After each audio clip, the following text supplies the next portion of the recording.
The excavation of Pompeii had been underway in one form or another for over a century by the time Giuseppe Fiorelli arrived to assume directorship of the site in 1863. The ancient Roman city, buried beneath 20 feet of volcanic ash and pumice when Vesuvius erupted in 79 AD, had been rediscovered in 1748, and since then, treasure hunters, antiquarians, and scholars had tunneled through the hardened volcanic deposits, extracting artifacts, frescoes, and marble statuary. The work had been haphazard, destructive, more interested in plunder than preservation. Fiorelli changed that. He brought systematic methodology, scientific rigor, and an innovation that would transform archaeology forever. He began casting the voids. The volcanic ash that buried Pompeii had a peculiar property.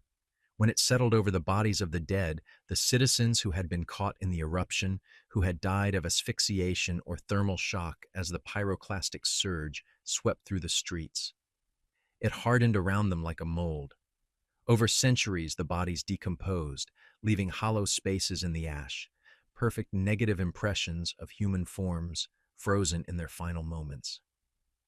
Fiorelli realized that by carefully excavating these voids and pouring plaster into them, he could recover the shapes of the dead. He could see them as they had been in the instant of death. The first casts were made in February 1863. They were revelatory.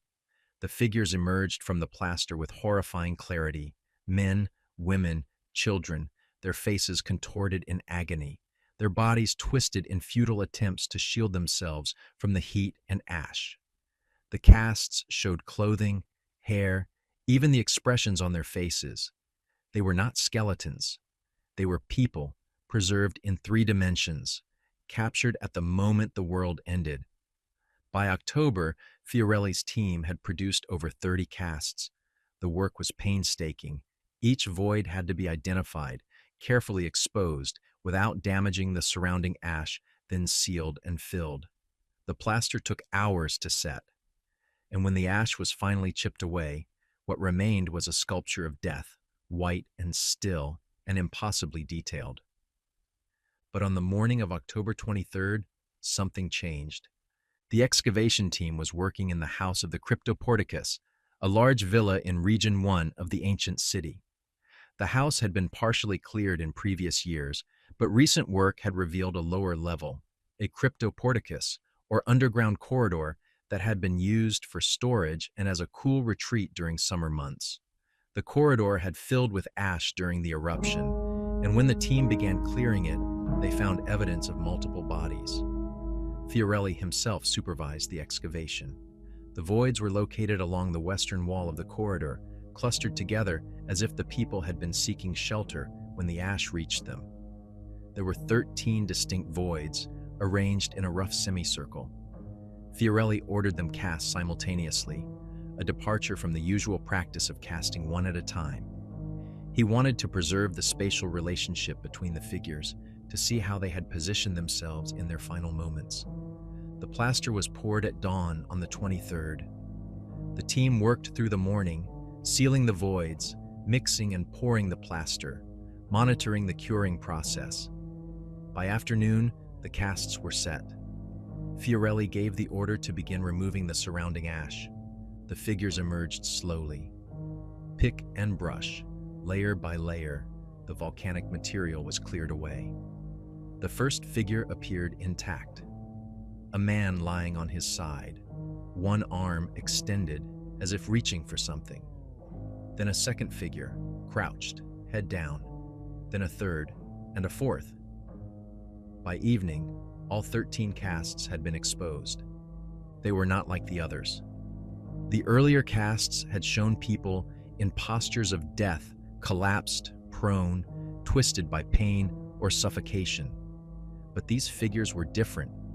They were upright, standing, arranged in a circle facing inward, as if they had been gathered for some purpose when the ash overtook them. Their arms were at their sides, their heads were level, and their faces, preserved in plaster with the same terrible clarity as the others, showed no agony, no fear, no pain. They were expressionless, blank, as if they had died without emotion, without reaction, without any awareness of what was happening to them.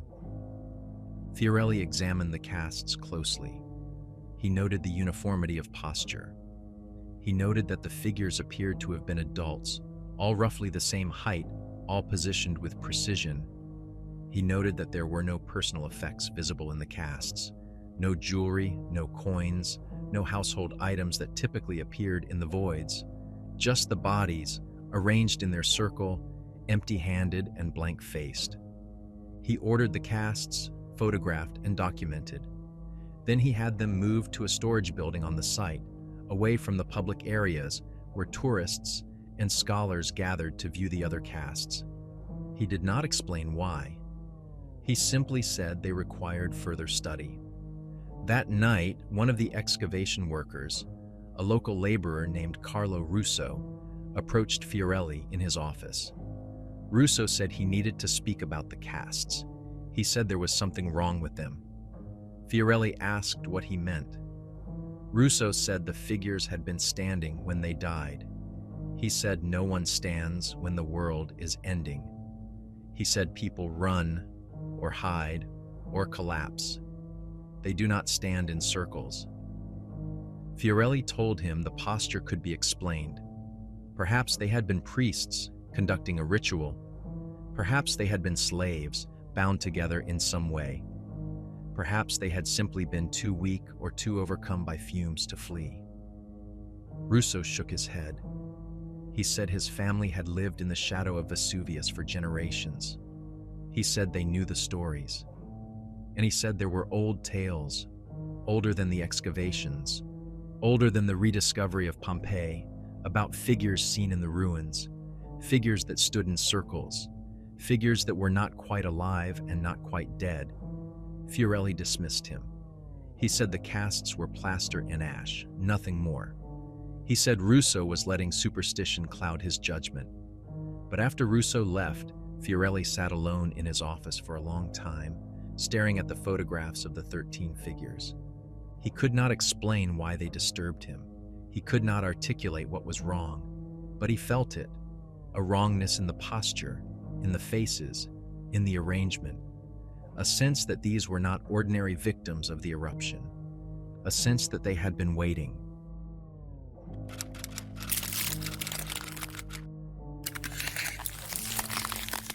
The 13 casts remained in the storage building for 4 days. Fiorelli continued his work elsewhere on the site, supervising excavations in the Forum and the Street of Abundance, cataloging artifacts, corresponding with scholars across Europe who were eager for news of new discoveries. He did not return to examine the figures from the Cryptoporticus. He told himself it was a matter of priorities, that other work was more pressing, but the truth was simpler. He did not want to look at them again. On the morning of October 27th, Carlo Russo failed to report for work. This was unusual. Russo had been employed at the site for 3 years and had never missed a day without sending word. Fiorelli inquired with the other workers. No one had seen him. His family, when contacted, said he had left for the excavation site at dawn as usual. He had not returned home. A search was organized.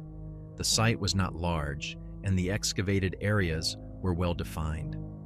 Russo should have been easy to locate, but he was not in the Forum, not in any of the houses under excavation, not in the storage facilities or the workers' quarters.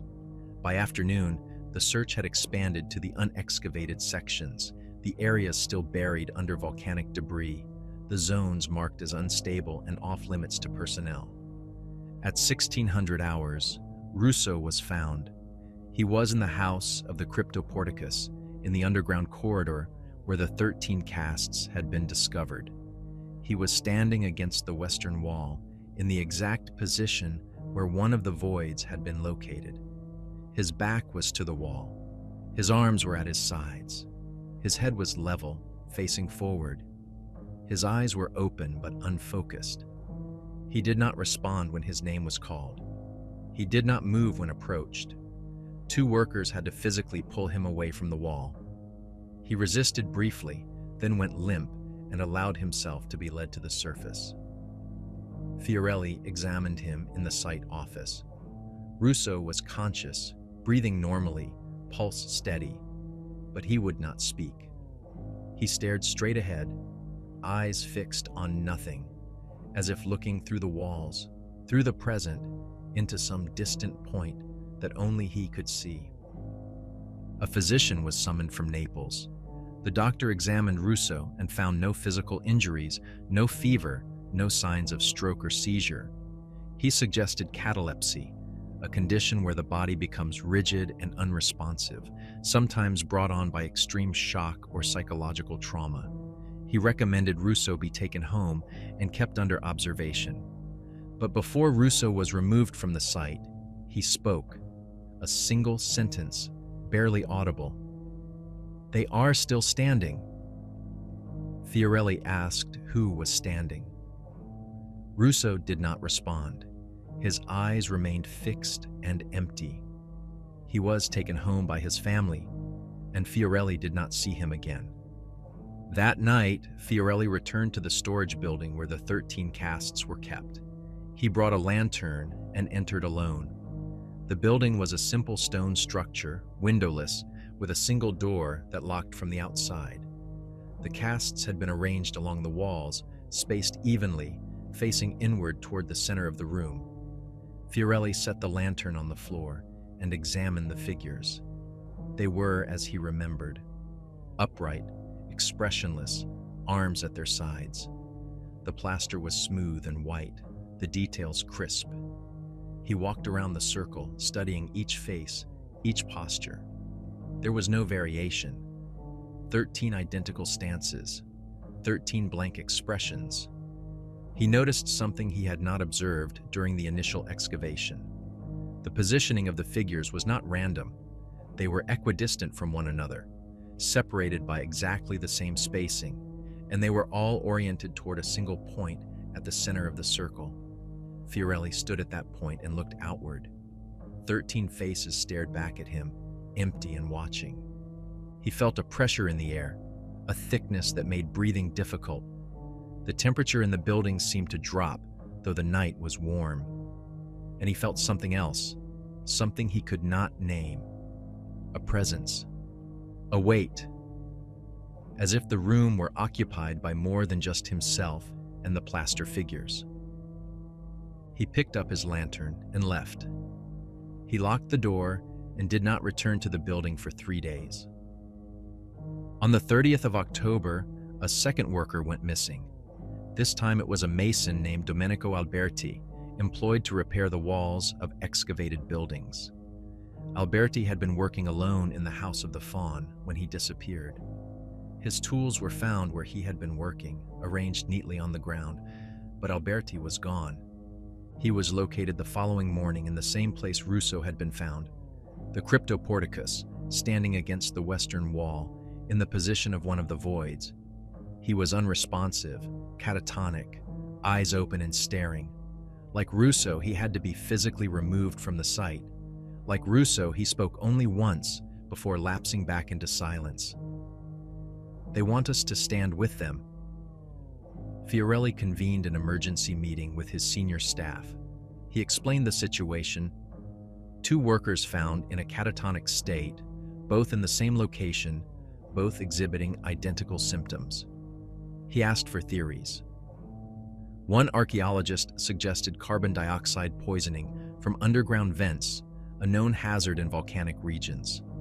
Another suggested mass hysteria, a psychological contagion spreading through the workforce. Fiorelli considered both possibilities. Neither felt adequate.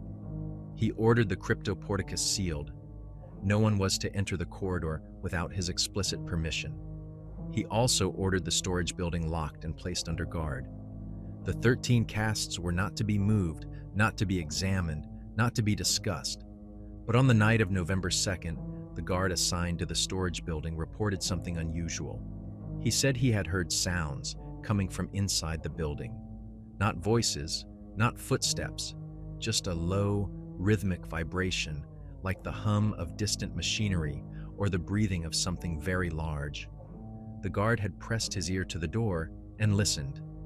The sound continued for approximately 10 minutes, then stopped. Fiorelli questioned the guard closely.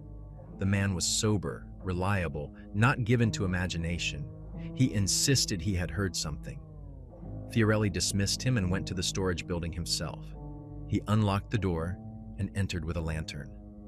The 13 casts stood as before, arranged in their circle facing inward. But something had changed. The plaster surfaces, which had been smooth and uniform when the casts were first made, now showed fine cracks, hairline fractures spreading across the faces and torsos like spider webs. The cracks were recent. The plaster had been intact days earlier. Now it was splitting, as if under internal pressure. Fiorelli examined the nearest cast closely. The cracks radiated from the center of the chest, spreading outward in concentric patterns. He touched the surface. It was warm, not hot, but warmer than the ambient temperature, warmer than plaster should be after sitting undisturbed in a cool room for over a week. He stepped back. The pressure in the air returned, thicker now, more oppressive. The lantern flame flickered, though there was no draft. And for just a moment, he thought he saw something. A movement at the edge of his vision. A shift in the posture of one of the figures, barely perceptible, as if it had adjusted its stance. He turned quickly, raising the lantern. The figures were motionless, frozen, unchanged. But Fiorelli knew what he had seen, or thought he had seen, and he knew he could not remain in the building any longer. He left, locked the door, and returned to his quarters. He did not sleep that night. Instead, he wrote a letter to a colleague in Rome, a professor of classical studies who had extensive knowledge of Roman religion and funerary practices. Fiorelli described the 13 casts, their unusual positioning, and the incidents involving the workers. He asked if there were any historical precedents, any records of ritual burials or cult practices that might explain what he had found. The reply came 6 days later. The professor wrote that he knew of no Roman funerary custom that involved standing burials arranged in circles, but he noted that there were fragmentary references in ancient texts to certain mystery cults that practiced rituals of collective death, voluntary offerings to chthonic deities. These cults were rare, secretive, and considered heretical by Roman authorities. The professor suggested that if Fiorelli had indeed discovered evidence of such a cult, it would be a finding of enormous historical significance. But the professor also included a warning. He wrote that the ancient sources described these cults as dangerous, their rituals designed not to honor the dead, but to bind them, to trap them in a state between life and death. He wrote that disturbing such a site could have consequences that went beyond the archaeological. Fiorelli read the letter 3 times, then he burned it.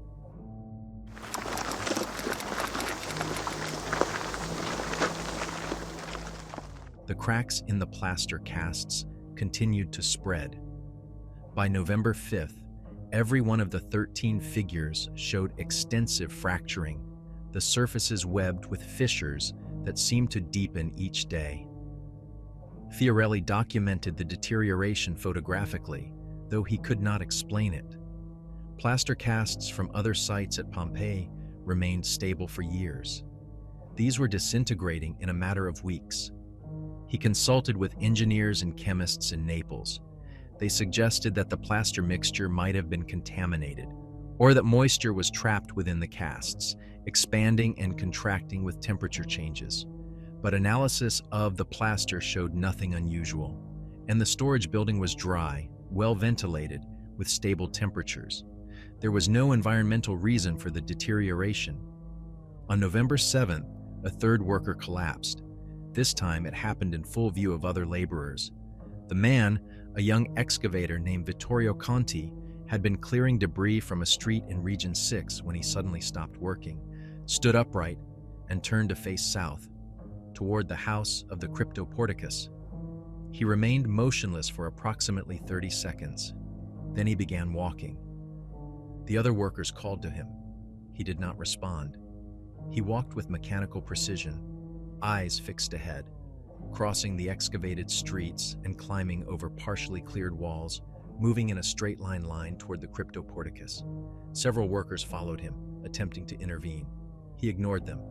When one man physically blocked his path, Conti walked directly into him, pushing forward with surprising strength as if the obstruction did not exist.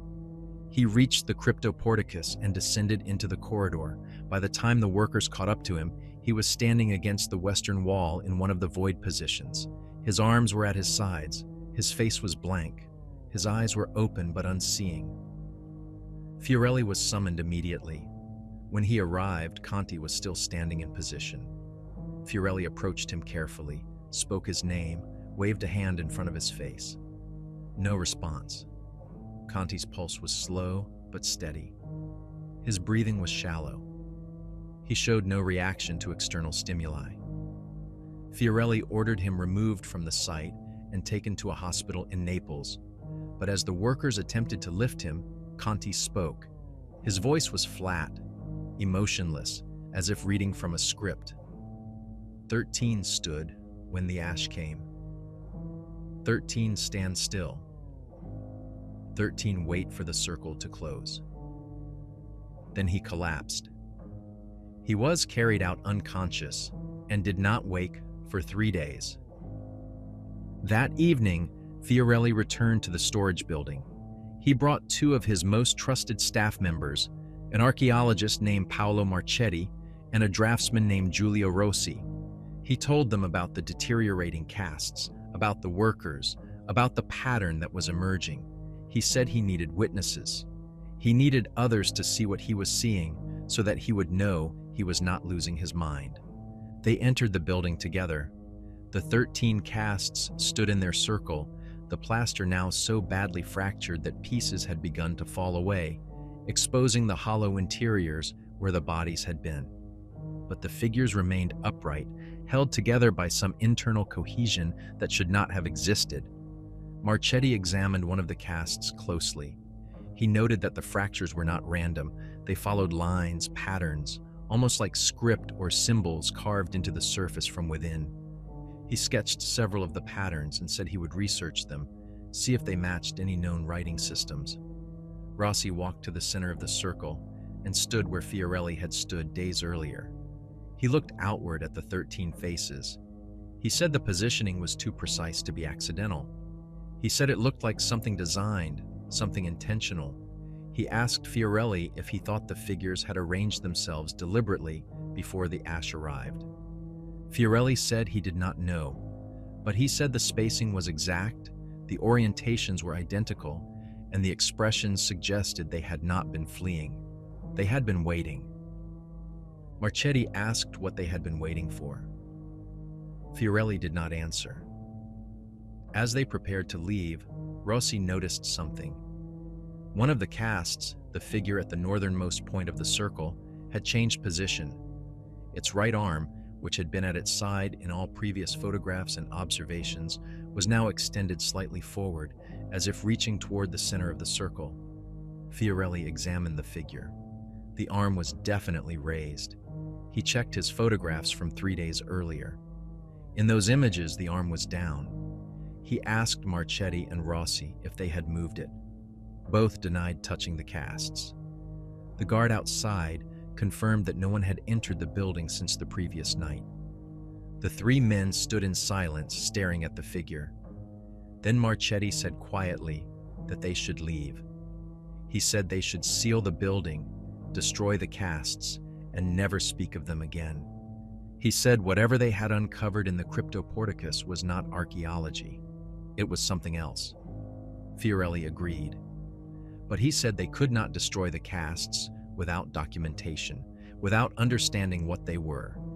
He said they needed more time. Over the following 3 days, Fiorelli and his staff compiled every piece of information they could find about the house of the cryptoporticus and its occupants. Property records from Roman censuses indicated the house had belonged to a wealthy merchant named Marcus Lucretius. The family had been prominent in Pompeii's commercial life, dealing in wine and grain. There was no indication they had been involved in unusual religious practices or mystery cults, but buried in the documentation was a reference to a freedman who had served the household, A man named Gaius, no surname, described in a legal document as a haruspices, a diviner, a reader of omens. Haruspices were common in Roman society, consulted for guidance on everything from business ventures to military campaigns. But some haruspices practiced darker arts, rituals inherited from Etruscan tradition that involved communication with the dead and manipulation of the boundary between life and death. Fiorelli found a fragment of a letter preserved in the archive of Pompeii's Duumvir, the city's senior magistrate, dated to 78 AD, 1 year before the eruption. The letter was a complaint filed by a neighbor of Marcus Lucretius, alleging that strange activities were taking place in the cryptoporticus of the merchant's house. The neighbor reported hearing chanting at night, seeing lights in the underground corridor, and observing individuals entering the house who did not leave by any visible means. The magistrate's response was dismissive. He noted that Gaius was a licensed diviner operating within the bounds of Roman religious law, and that no evidence of illegal activity had been presented. The complaint was filed and forgotten, but Fiorelli noted the date. The complaint was filed 11 months before Vesuvius erupted, 11 months before 13 people stood in a circle in the cryptoporticus and waited for the ash to come. On the night of November 12th, the storage building was broken into. The lock was forced, the door left open. When the guard discovered the breach at dawn and informed Fiorelli, he rushed to the building expecting theft or vandalism. What he found was worse. The 13 casts were intact. Nothing had been stolen, but the arrangement had changed. The figures were no longer facing inward toward the center of the circle. They were facing outward. All 13 had rotated 180 degrees, their blank plaster faces now staring toward the door, toward anyone who entered. Fiorelli stood in the doorway, unable to move, staring at the 13 faces. The cracks in the plaster had widened. Large sections had fallen away, revealing the hollow cores. But the figures stood. They remained upright despite the structural damage, despite the laws of physics that should have caused them to collapse. And in the center of the circle, scratched into the dirt floor, was a single word in Latin: claudit, close it.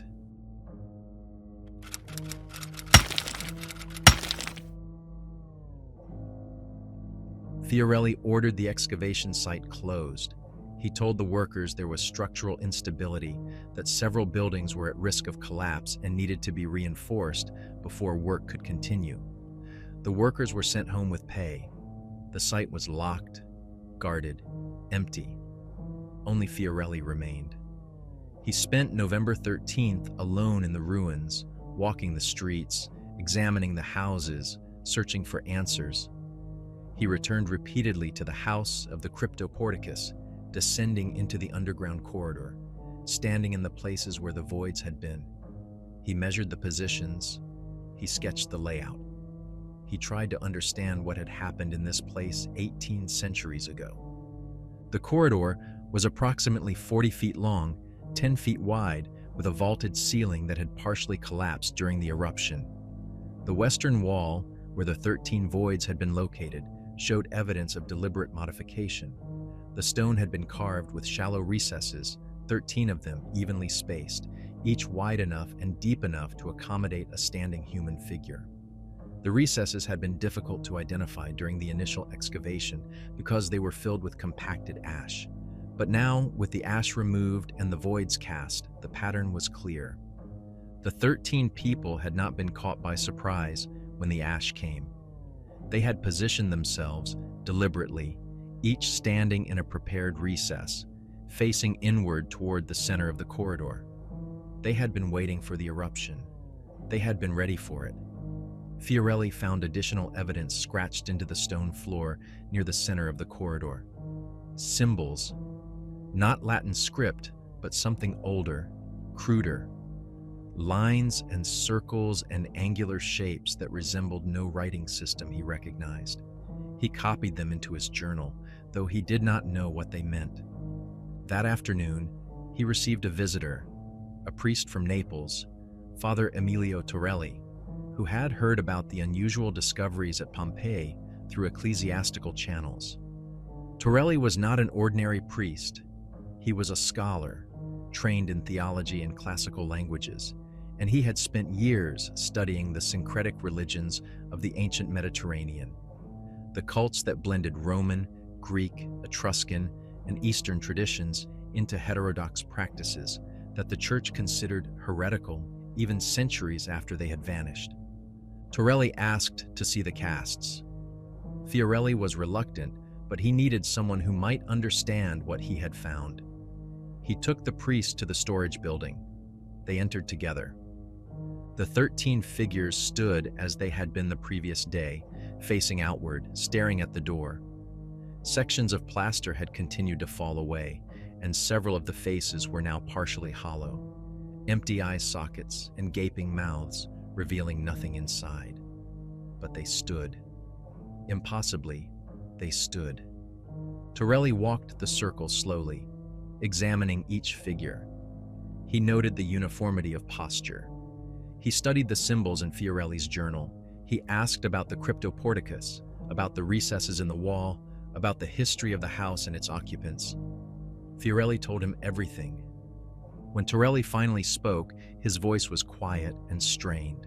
He said that what Fiorelli had discovered was evidence of a ritual known to have existed in certain Etruscan death cults, but rarely documented in Roman contexts. The ritual was called Circulus Mortis, the circle of death. It was a form of voluntary sacrifice performed by initiates who believed they could transcend death by dying together in a prescribed manner, at a prescribed time, in a prescribed formation. The purpose, Torelli explained, was not to achieve an afterlife in the traditional sense. It was to remain, to exist in the space between life and death, bound to the physical location where the ritual was performed, waiting for a specific condition to be fulfilled. The condition varied depending on the cult's beliefs. Some waited for the return of a deity, some waited for the alignment of celestial events, some waited for the arrival of another soul to complete the circle. Fiorelli asked how many were required to complete a circle.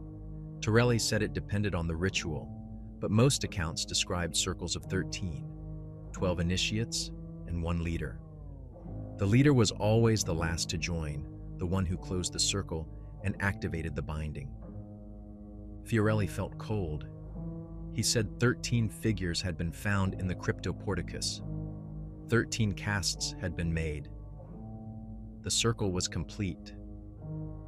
Torelli shook his head. He pointed to the word scratched in the dirt floor. Claudite, close it. He said the circle was not complete. It was open, and it had been open for 1,800 years. The 13 who stood in the cryptoporticus had died waiting for the 13th soul to arrive and close the ritual. Without that final participant, they remained suspended, trapped in the ash, unable to move forward or back. Fiorelli asked what would happen if the circle was closed. Torelli said he did not know. The texts were fragmentary, contradictory. Some suggested the ritual would release the bound souls. Others suggested it would bind all 13 permanently, trapping them forever. And some suggested something worse, that closing the circle would open a doorway, a passage between the world of the living and the world of the dead, allowing things to cross that should not cross. Fiorelli asked how the circle could be closed.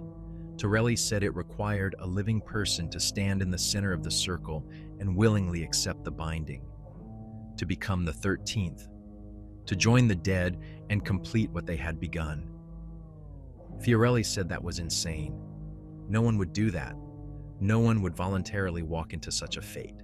Torelli agreed. But he said the circle was calling. He said the workers who had been found catatonic had been drawn to the cryptoporticus because the ritual was incomplete, because it needed to be finished. He said the pull would grow stronger as time passed, reaching farther, affecting more people, until eventually someone would answer. Fiorelli asked what should be done. Torelli said the casts should be destroyed immediately. The storage building should be burned. The cryptoporticus should be filled with concrete and sealed. Every trace of the ritual should be obliterated so that no one could ever attempt to close the circle. Fiorelli said he would consider it, but he did not commit. He thanked Torelli and escorted him from the site. Then he returned to his quarters and sat alone in the dark, thinking. That night he dreamed. He was standing in the cryptoporticus, in the center of the circle, surrounded by the 13 figures. But they were no longer plaster. They were flesh, whole and living, dressed in Roman clothing, their faces serene and expectant. They watched him in silence, and he felt an overwhelming urge to join them, to take his place among them, to complete what they had waited so long to finish. He woke at dawn, drenched in sweat, his heart pounding. He knew he could not destroy the casts, not yet. He needed to understand. He needed to know what would happen if the circle was closed. On the morning of November 15th, Fiorelli entered the storage building alone. He walked to the center of the circle and stood among the 13 figures. He felt the pull immediately, the same sensation he had felt in his dream. A pressure, a weight, a voice that was not sound but thought, urging him to stay, to remain, to join. He resisted. He turned and walked toward the door, but as he reached the threshold, he heard something behind him, a sound like stone grinding against stone. He turned. One of the casts had moved. The figure at the southernmost point of the circle had taken a step forward, toward him. The plaster should have shattered. The fractured cast should have collapsed, but it moved as if whole, as if alive, one leg lifting and settling, the arm swinging slightly, the blank face turning to follow his movement. Fiorelli ran. He exited the building, slammed the door, locked it. His hands shook so badly he could barely turn the key. He stood outside, breathing hard, staring at the door, waiting for it to open, for the figures to emerge. Nothing happened. The door remained closed. The building was silent. But Fiorelli knew he could not return. He knew the circle was reaching for him, and he knew that if he entered again, he might not leave.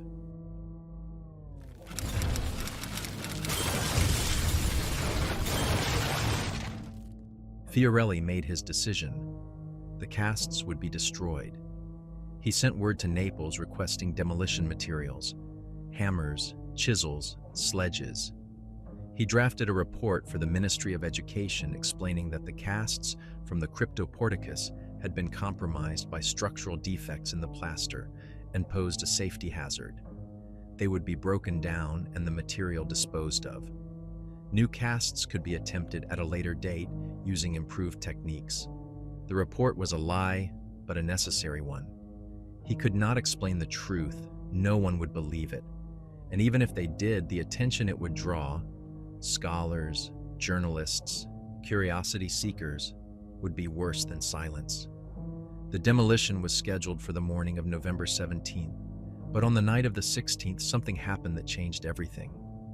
Paolo Marchetti, the archaeologist who had examined the casts with Fiorelli days earlier, was found walking the streets of Naples in the early hours of the morning. He was barefoot, dressed only in his nightshirt, moving south through the city with mechanical precision. A patrol of carabinieri stopped him and attempted to question him. He did not respond. His eyes were open but empty. He continued walking, pushing past the officers, heading toward the road that led to Pompeii. The carabinieri detained him and sent word to his family. Marchetti's wife arrived and tried to wake him from his trance. He did not acknowledge her. He spoke only once, repeating the same phrase over and over. The circle is not complete. The circle is not complete. He was taken to a hospital and restrained. By morning, he had fallen into a catatonic state identical to the workers who had been affected at the excavation site. The doctors could do nothing for him. Fiorelli received word of Marchetti's condition at dawn on the 17th. He understood immediately what had happened. The pull of the circle was no longer limited to the excavation site. It was reaching outward into Naples, into the surrounding region, drawing those who had been exposed to the casts, who had stood in the presence of the ritual and felt its hunger. He realized that destroying the casts might not be enough. The ritual existed independent of the physical forms. The circle had been created in the cryptoporticus in the moment of death, and it remained there, waiting. The casts were merely expressions of it, not its source. He sent a telegram to Father Torelli asking him to return to Pompeii immediately. Then he gathered his senior staff and told them what needed to be done. The cryptoporticus had to be sealed, not simply closed, but obliterated. The corridor had to be filled, the walls collapsed, the entire structure buried so deeply that it could never be excavated again. The staff listened in silence. Giulio Rossi, the draftsman who had accompanied Fiorelli into the storage building, asked if this was legal. Fiorelli said he did not care. Rossi asked if it was safe. Fiorelli said nothing was safe. The circle was incomplete, and it was calling. It would continue to call until someone answered, or until it was buried beyond reach. The demolition team arrived from Naples at midday. Fiorelli led them to the house of the cryptoporticus and explained what needed to be done. The corridor was to be filled with rubble and cement. The supporting walls were to be weakened so the ceiling would collapse. The entrance was to be sealed and covered with earth. When the work was finished, there would be no evidence the cryptoporticus had ever existed. The team began work immediately. They hauled wheelbarrows of broken stone and ash into the corridor, dumping load after load until the floor was covered 3 feet deep. Then they mixed cement and poured it over the rubble, creating a solid mass. As they worked, several of the laborers reported feeling unwell, dizziness, nausea, a pressure in the chest and head. Fiorelli told them to work quickly and leave as soon as possible. By evening, the corridor was half filled. The ceiling supports were weakened. One more day of work, and the structure would collapse under its own weight, sealing the site permanently. But that night, the storage building burned. The fire started near midnight. No one saw how it began. The guard posted outside claimed he heard nothing, saw nothing, until flames were already visible through gaps in the stone walls. By the time workers arrived with buckets and pumps, the building was fully engulfed. The wooden roof collapsed within minutes. The heat was so intense that no one could approach within 30 feet. The fire burned for 3 hours. When it finally subsided, the building was a ruin. The walls remained standing, blackened and cracked, but everything inside had been consumed. The 13 plaster casts were gone, reduced to powder and ash. Only fragments remained, pieces of plaster unrecognizable scattered among the debris. Fiorelli stood outside the smoking ruin at dawn, staring at the remains. He should have felt relief. The casts were destroyed. The circle was broken. But he did not feel relief. He felt dread, because he knew the fire had not been an accident, and he knew the destruction of the casts had not ended the ritual. It had freed it. On the morning of November 18, 5 people in Naples reported the same dream. They had stood in a dark corridor, surrounded by figures they could not see clearly, and a voice had told them to come south, to come to Pompeii, to stand in the place where the circle waited. All 5 left their homes and began walking. 3 were stopped by family members. 2 reached the outskirts of the city before being detained by authorities. All 5 were incoherent, unresponsive, their eyes empty and fixed. Fiorelli received reports of the incidents by midday. He knew what it meant. The ritual was no longer bound to the physical site. The destruction of the casts had released it, allowed it to spread. It was searching now, reaching into the minds of the living, calling for the 13th soul to complete what had been started 18 centuries ago. He sent urgent messages to authorities in Naples, to the Ministry of Education, to anyone who might listen.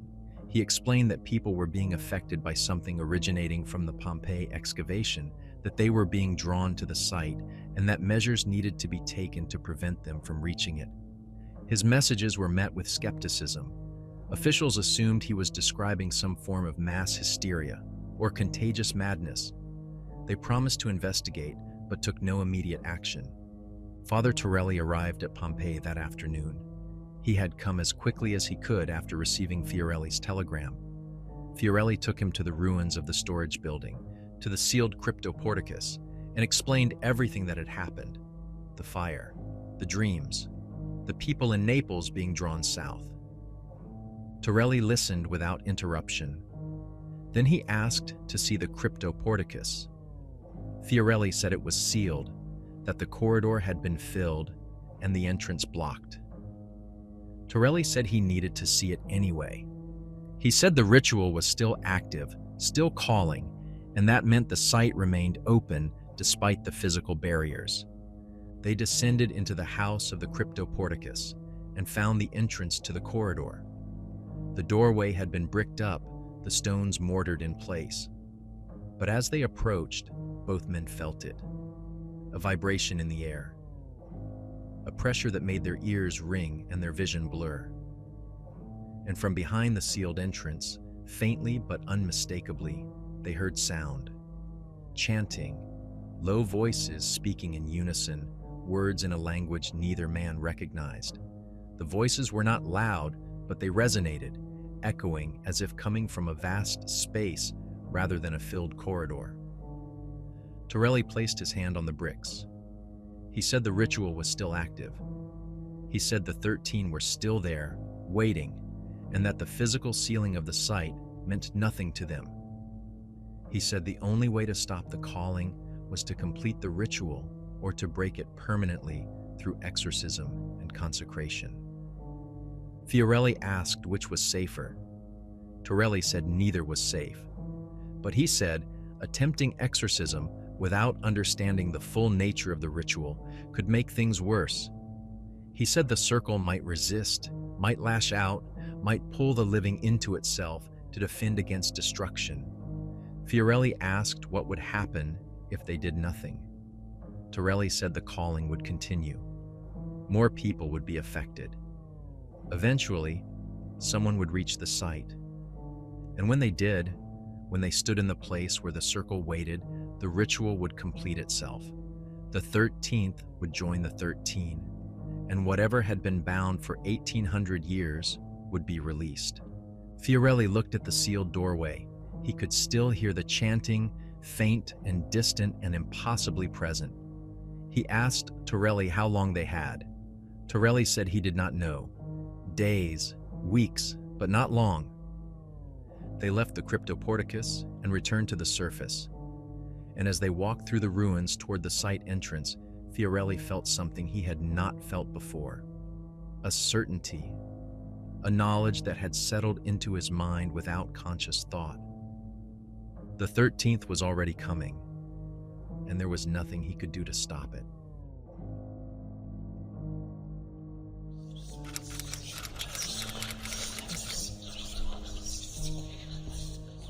Carlo Russo returned to Pompeii on the morning of November 19th.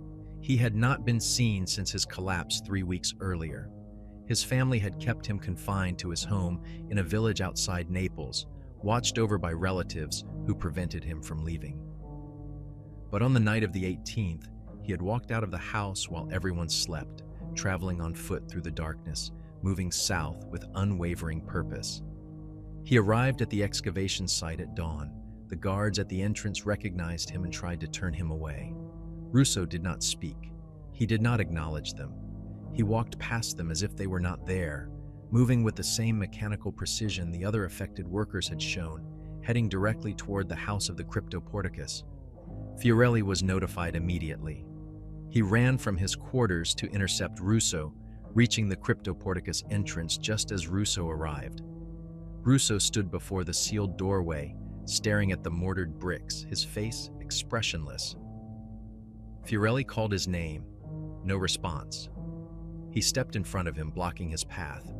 Russo tried to walk through him, pushing forward with surprising strength. Father Torelli arrived moments later. Between them, they managed to restrain Russo, holding him back from the entrance. But Russo fought with an intensity that seemed impossible for a man who had been catatonic for weeks. He said nothing. He made no sound. He simply pushed forward, straining toward the sealed corridor, as if drawn by an invisible force. Then the chanting began. Not from behind the sealed entrance this time, but from Russo himself. His lips moved, forming words in a language Fiorelli did not understand. The same language they had heard through the bricks the previous day. Ancient, guttural, the words of a ritual that had been old when Rome was young.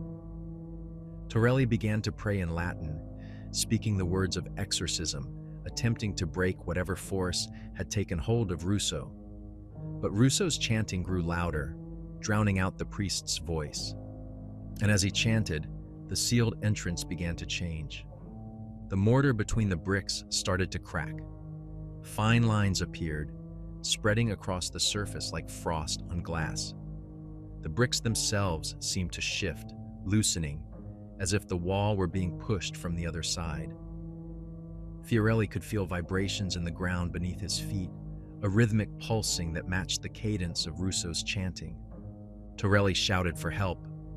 Workers came running. Together, they dragged Russo away from the entrance, carrying him bodily across the courtyard and out of the house. As soon as he was removed from the structure, Russo fell silent. His body went limp. His eyes closed. He collapsed unconscious. Fiorelli and Torelli returned to the cryptoporticus entrance. The cracking had stopped. The wall remained intact, though the damage was visible. They stood in silence, staring at the sealed doorway, both understanding what had nearly happened. Russo had been the 13th. The circle had chosen him, marked him during his first encounter weeks earlier, and had been drawing him back ever since. If they had not intervened, if he had reached the corridor, the ritual would have completed. The circle would have closed. Russo was taken to a secure facility in Naples and placed under constant supervision. But Fiorelli knew it was not over. The circle was still calling, and if Russo could not answer, it would find someone else. That afternoon, Fiorelli made a decision. He called together everyone who had been involved in the excavation of the 13 casts: workers, archaeologists, draftsmen, guards, 15 people in total. He told them they were all at risk. They had all been exposed to the ritual, had all stood in the presence of the circle, and any one of them could be called next. He said they needed to leave Pompeii immediately and stay away for as long as possible. Distance might weaken the pull. Time might allow it to fade. Most agreed and departed that evening, but 3 remained. Giulio Rossi, the draftsman, said he had nowhere else to go. A guard named Antonio Bello said he was not afraid of old stones and dead Romans. And Fiorelli himself refused to leave. He said the excavation was his responsibility, that whatever had been unleashed was his fault, and that he would see it through to the end. Torelli stayed as well. He said the ritual needed to be broken, not simply avoided, and that required someone who understood the sacred and the profane. He said he would attempt a full consecration of the site, an exorcism that would sever the connection between the living and the dead, between the present and the moment of the eruption. The consecration began at dusk on the 19th. Torelli prepared the site with salt and holy water, marking the entrance to the cryptoporticus with crosses and prayers. He brought holy relics from Naples, fragments of saints' bones, blessed oils, icons that had been consecrated by bishops. He arranged them in a protective pattern around the sealed doorway and began the ritual. The prayers lasted through the night. Torelli spoke in Latin, in Greek, in Aramaic, invoking protection, demanding the departure of whatever lingered in the corridor beyond the bricks. Fiorelli and the others stood watch, listening to the priest's voice echo through the ruins, feeling the air grow heavy and cold despite the mild November night. At midnight, the chanting returned.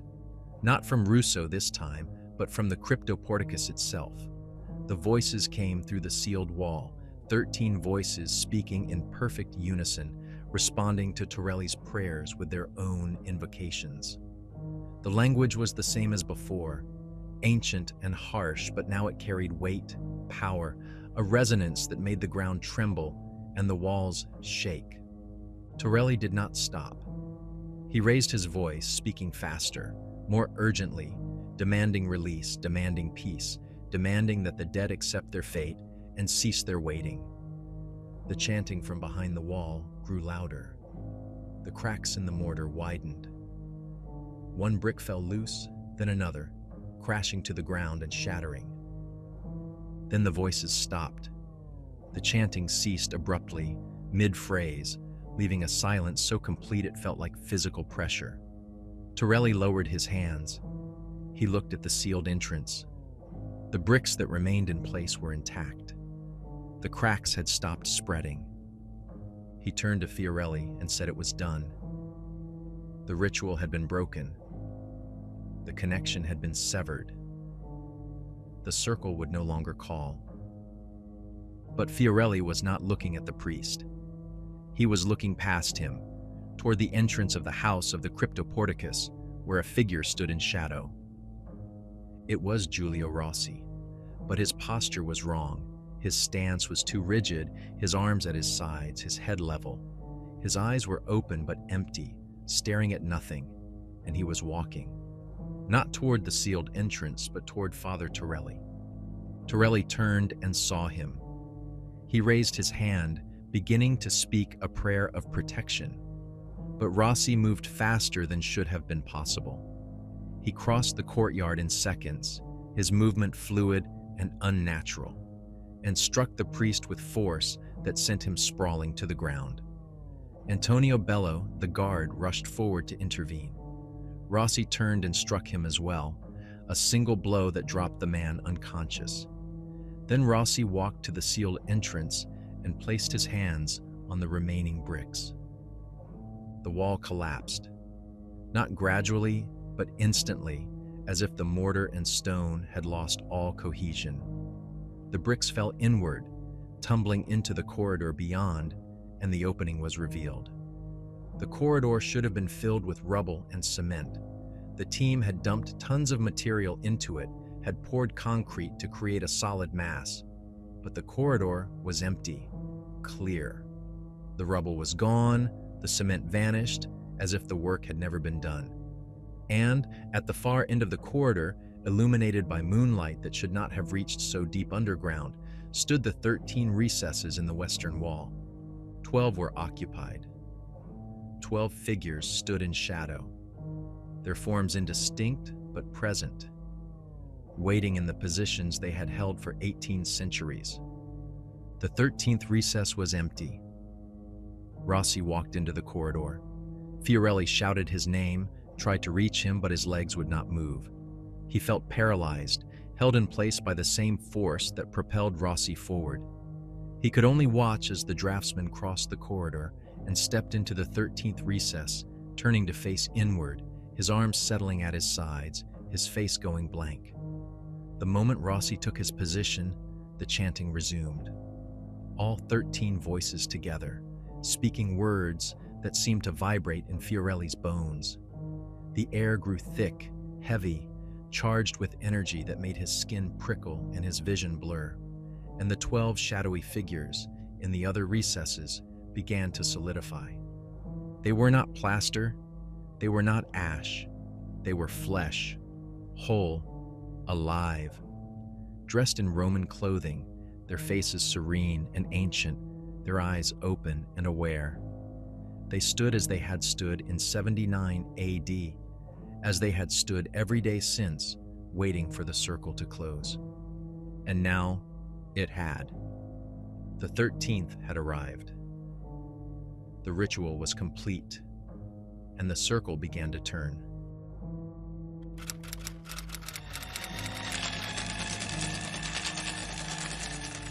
Giuseppe Fiorelli survived the night of November 19th, though he never spoke publicly of what he witnessed in the cryptoporticus.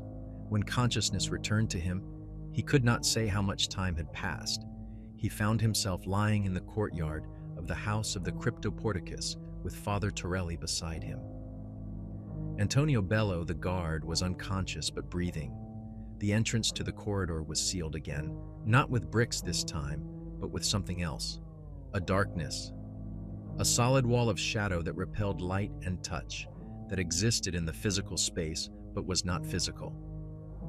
Giulio Rossi was gone. He was never seen again. No body was recovered. No trace of him was found in the corridor or anywhere on the excavation site. He had simply ceased to exist in the world of the living. Fiorelli filed his report with the Ministry of Education on November 22nd. He stated that Rossi had suffered a mental breakdown brought on by overwork and had fled the site. He stated that the Cryptoporticus of the House of the Cryptoporticus had been deemed structurally unsound and had been permanently sealed for safety reasons. He stated that no further excavation would be conducted in that location. The report was accepted without question. The site of the Cryptoporticus was buried under 6 feet of earth and gravel. Trees were planted over it. Within a decade, the location was so overgrown that visitors to Pompeii could not tell anything had ever been excavated there. The house of the Cryptoporticus became a footnote in archaeological records, its underground corridor mentioned only briefly in technical reports, its significance forgotten. Fiorelli continued to direct excavations at Pompeii until 1875. He made numerous important discoveries, refined his casting technique, and trained a generation of archaeologists in systematic methodology. He died in 1896, respected and honored. His private journals, discovered after his death, contain detailed notes on every aspect of his work at Pompeii except one. The pages covering October and November 1863 had been torn out. Only a single line remained, written in the margin of the last intact page. Some things should remain buried. Father Emilio Torelli returned to Naples and never visited Pompeii again. He continued his scholarly work, but focused exclusively on early Christian theology, abandoning his research into pagan mystery cults. In 1871, he published a treatise titled On the Persistence of Ancient Evil, in which he argued that certain pre-Christian rituals had power that transcended belief, that operated according to laws older than human understanding. The treatise was widely dismissed as the product of an aging mind succumbing to superstition. It was never reprinted. Carlo Russo recovered from his catatonic state in early December 1863. He had no memory of the weeks following his first collapse, no recollection of his attempt to return to Pompeii. He left Naples shortly after his recovery and moved to Rome, where he worked as a laborer until his death in 1891. He never spoke of his time at the excavation site. The workers who had been affected, those who had been found standing in the Cryptoporticus, those who had heard the calling, gradually returned to normal life. Most experienced recurring nightmares for years afterward, dreams of standing in dark corridors surrounded by figures they could not see clearly. A few never fully recovered, spending their remaining years in institutions, speaking occasionally of the circle that waited, the circle that was never complete, the circle that would call again. Because the circle did call again. In 1924, during renovations of the Pompeii site office, a worker named Salvatore Grimaldi disappeared. He was last seen entering a storage area where old plaster casts from the 1860s were kept. When colleagues went to find him an hour later, the storage room was empty. His tools were on the floor. His jacket was hung on a nail. But Grimaldi was gone. The case was never solved. In 1943, during the Allied bombing of Naples, a British soldier became separated from his unit while taking shelter near the ruins of Pompeii. He was found 3 days later, unconscious, lying in what remained of the house of the Cryptoporticus. He had no memory of how he got there. Medical examination showed no injuries, but he was diagnosed with severe psychological trauma and was invalided home. He spent the rest of his life in a psychiatric facility in Yorkshire, claiming that voices in Latin called to him in his sleep. In 1979, on the 1900th anniversary of the eruption of Vesuvius, a team of archaeologists received permission to conduct ground-penetrating radar surveys of previously excavated areas of Pompeii. When they scanned the area where the house of the Cryptoporticus had been located, the equipment malfunctioned. Every device showed the same anomaly: a void beneath the surface, a hollow space that should not exist, given Fiorelli's reports of filling and sealing the corridor. The team requested permission to excavate. Permission was denied without explanation. In 1998, a graduate student researching Giuseppe Fiorelli's excavation methods discovered references to the 13 casts in archived correspondence between Fiorelli and colleagues in Rome. The letters were fragmentary, heavily redacted, but they mentioned casts that had been destroyed by fire and a corridor that had been sealed for reasons unrelated to structural concerns. The student attempted to locate the site of the Cryptoporticus. She was told by Pompeii site administrators that no such location existed, that the house of the Cryptoporticus had never contained an underground corridor, and that the records she had found were errors or misidentifications. The student persisted. She filed requests under Italian Freedom of Information laws, contacted academic institutions, reached out to descendants of the workers who had been employed at Pompeii in the 1860s. She compiled a file of evidence suggesting that something significant had been discovered and then deliberately suppressed. She disappeared in October 1999 while conducting research at Pompeii. Her car was found in the site parking lot. Her research materials were in the vehicle, undisturbed, but she was gone. The investigation concluded she had likely suffered an accident while exploring the ruins and had fallen into an unexcavated area. Her body was never recovered. The excavation site administrators placed new restrictions on access to certain areas of Pompeii following the incident. The house of the Cryptoporticus and the surrounding region were declared off-limits to researchers and tourists. The official reason given was archaeological preservation, but those who work at the site, the guards and maintenance staff who walk the ruins at dawn and dusk, tell a different story. They say that sometimes, in the early morning before visitors arrive, you can hear chanting coming from beneath the ground in that area. Not loud, not close, but present. 13 voices speaking in a language no one understands, words that vibrate in the chest and make the air feel heavy and wrong. They say that anyone who stands in that area for too long begins to feel a pull, a compulsion to dig, to search, to uncover what lies beneath. They say the ground is warm there, warmer than the surrounding soil, as if something beneath it generates heat. And they say that every few years, someone tries to excavate the site. A researcher, a treasure hunter, sometimes just a curious tourist who wanders into the restricted area. They always claim they are drawn there, that something calls to them, that they need to find what is buried. None of them are allowed to dig. The site remains sealed. The earth remains undisturbed. But the calling continues. In 2023, on the 161st anniversary of Fiorelli's discovery of the 13 casts, a team from the Italian Ministry of Culture conducted a comprehensive review of archaeological records from Pompeii.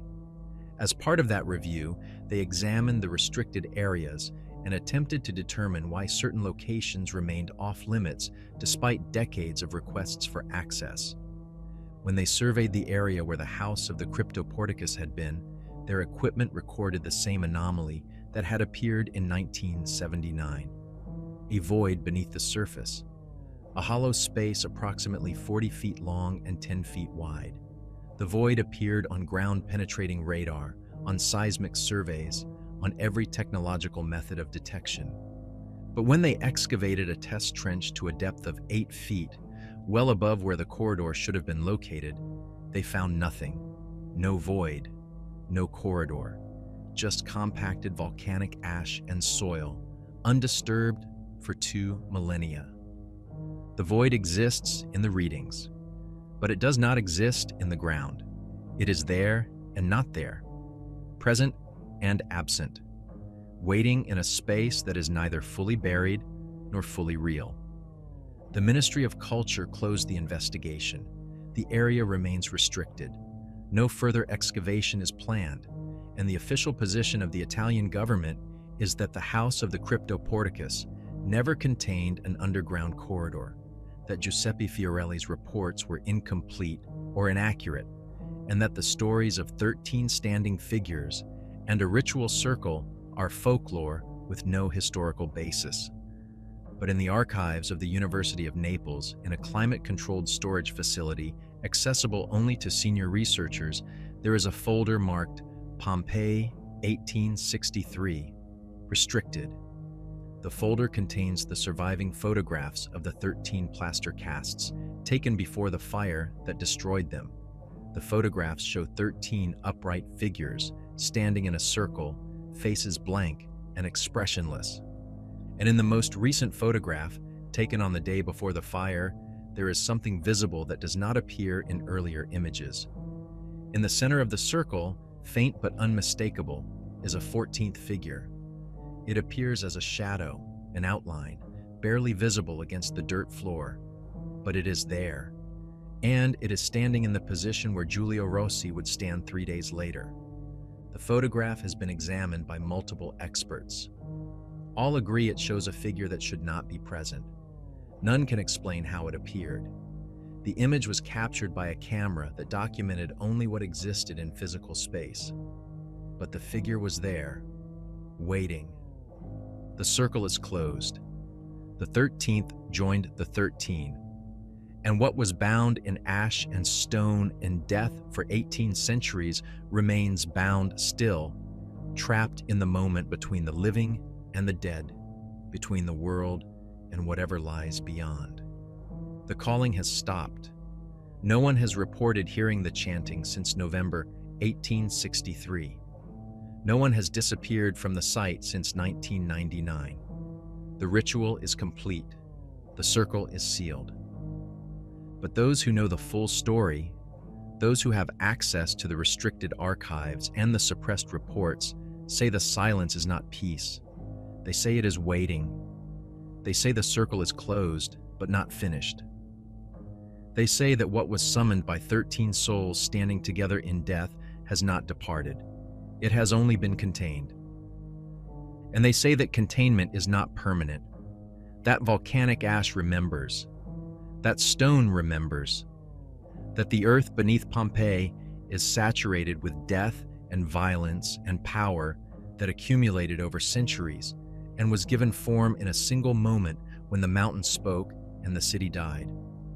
The Ash Men of Pompeii stand in their circle beneath the ground, neither alive nor dead, preserved in a ritual that transcends time.